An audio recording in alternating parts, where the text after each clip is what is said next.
about 12,000 years old, and only a little less by the time calculation of the Earth.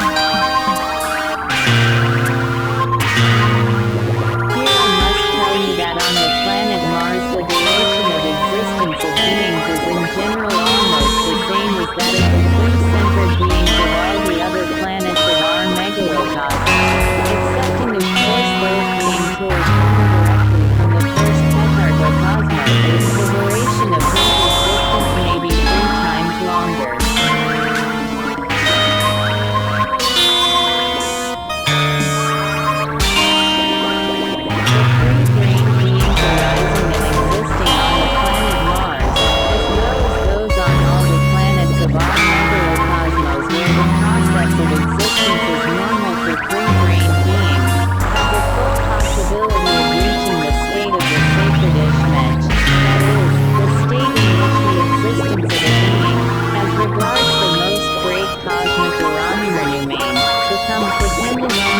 Substances that arise directly from the manifestations of the most holy time source itself, whereas for other beings, their existence always depends on cosmic substances that arise from the results of all corresponding center of gravity concentrations of the common cosmic fundamental answer value.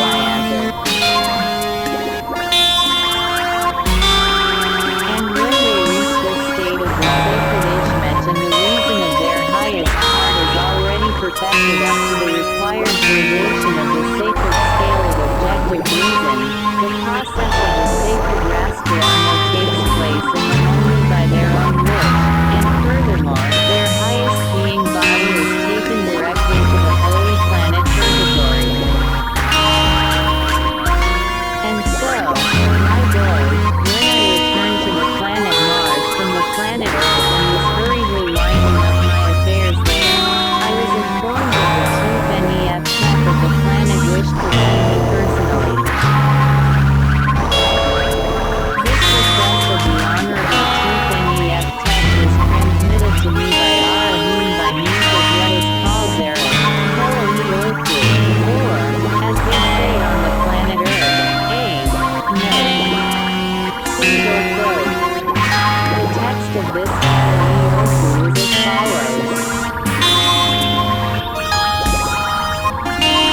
Your Right Reverence, I have heard that you have become worthy to receive from our common Father Creator full pardon for the transgressions of your youth, and that you are now leaving my native land forever for this reason. I, an old being, very much wish to see you and bless you personally for the last time, and also, through your person, to thank all the beings of your tribe for their constant good relations with the beings of my native land for so many years.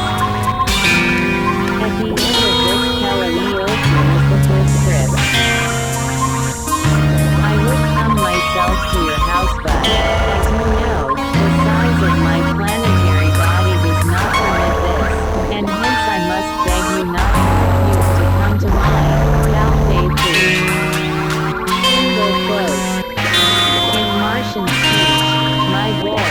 Valpe Fusnise, dwelling. Single quote.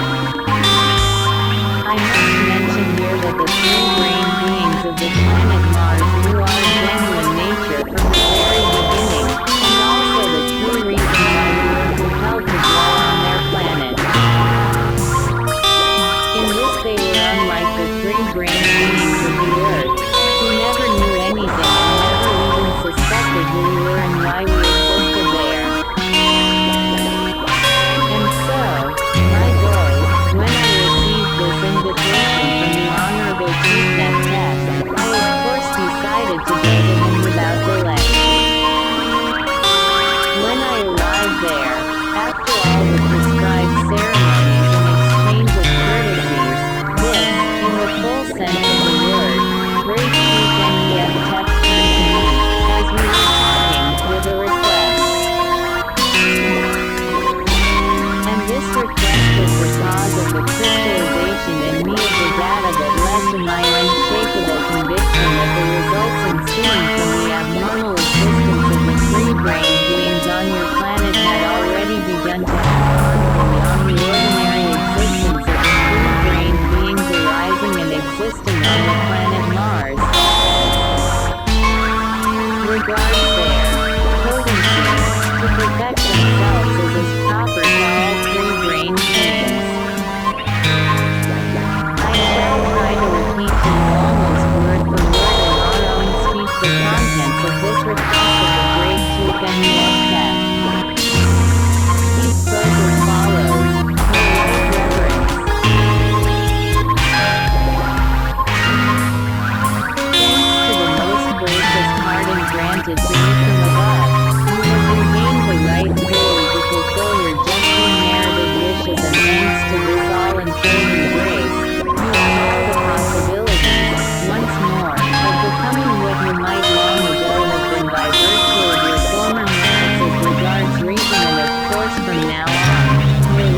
has almost constantly aroused disturbing associations in all my spiritualized parts, and that when you have learned their opinion you will not fail to communicate it to me somehow or other on a suitable occasion. The point is that during the last few I established very definitely that among the beings of our planet, we, near proof of that, increases with each, FTOFOO, and along with this, I observed in them a proportional decrease in the intensity of their frequency of active mentation. By the way, my boy, the expression, more proof of thought signifies on the planet Mars something like what on the Earth is called will-lessness. And the chief NEF tech continued. When I first discovered this fact, so the correlate to the beings of our planet, I began to ponder intensively the seek.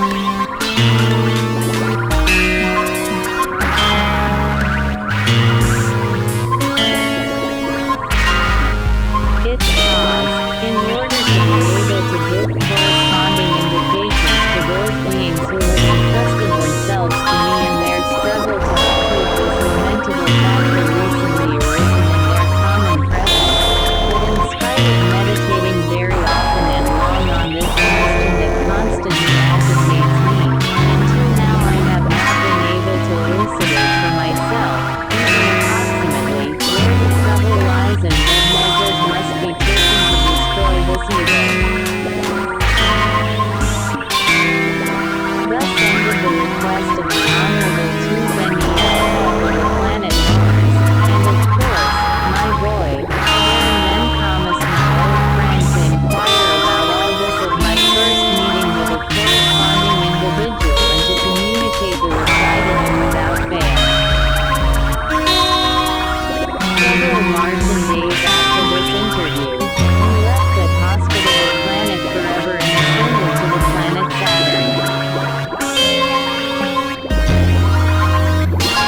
No sooner had we arrived on the planet Saturn than the chief of our tribe there came to communicate to us the contents of an epigram he had just received, announcing that the big and persistent savant present would not land on the planet Saturn until early in the next, great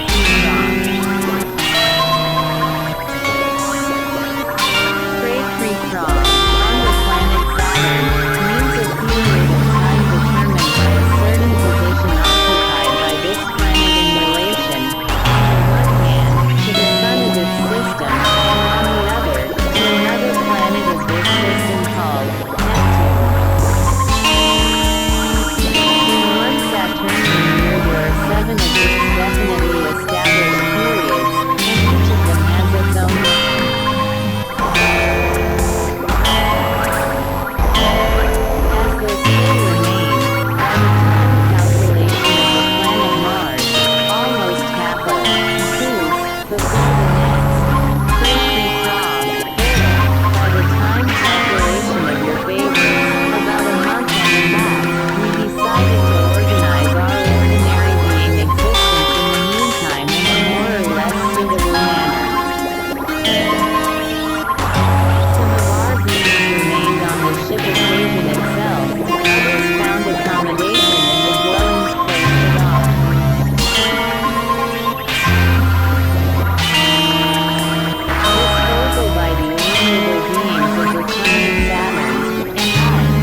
engendered in my presence the urgent impulse to acquire a thorough cognizance of the cause of this fact. From then on, I began to pay attention both to myself and to what took place around me in order to seek out the causes, and after 1,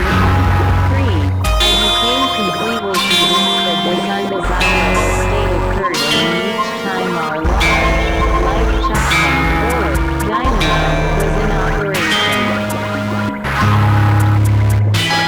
It was precisely this fact, first observed by me at that time, which was the cause of my growing interest in the omnipresent cosmic substance and of my deeply absorbing study of its details.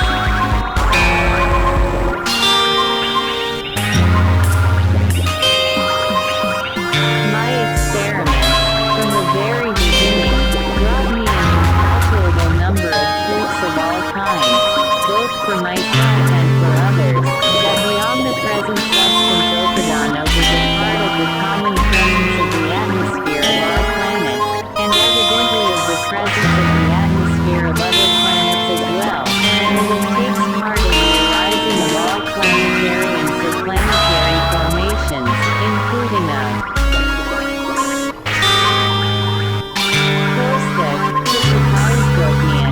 part of every being, and in the maintenance of their existence.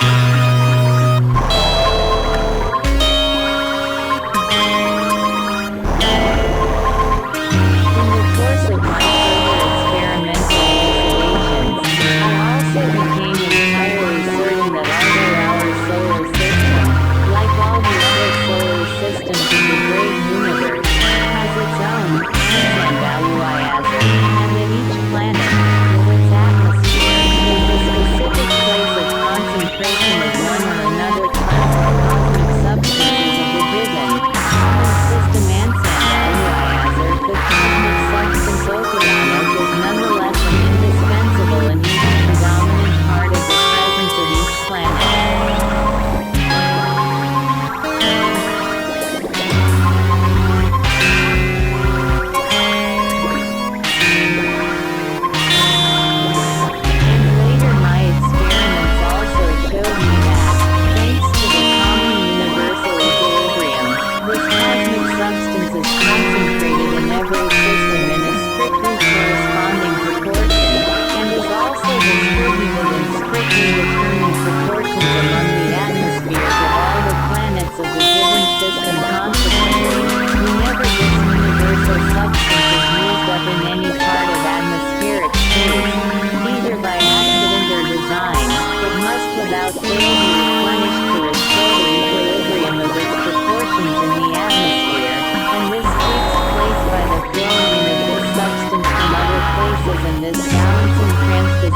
Okadano must be shifted not only from one place to another in the atmosphere of each planet, but also from the atmosphere of one planet to that of another, if in this other, for some reason, more than its established norm is used up.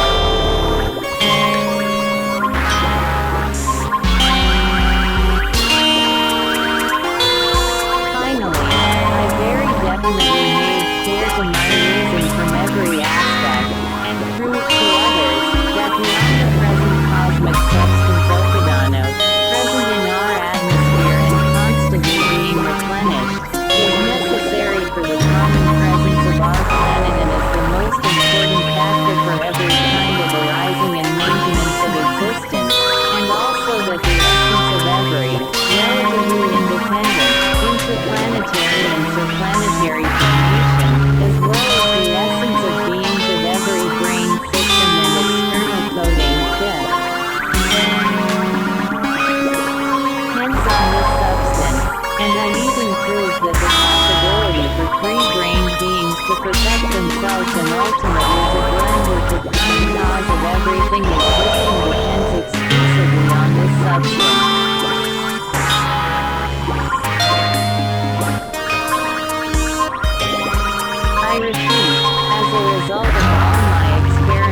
its extraction from the common presence of every planet, and of its ensuing destruction, a suspicion arose in me, and all sorts of pictures gradually appeared in my memory connected with impressions perceived during my personal sojourns among your favorites and in the period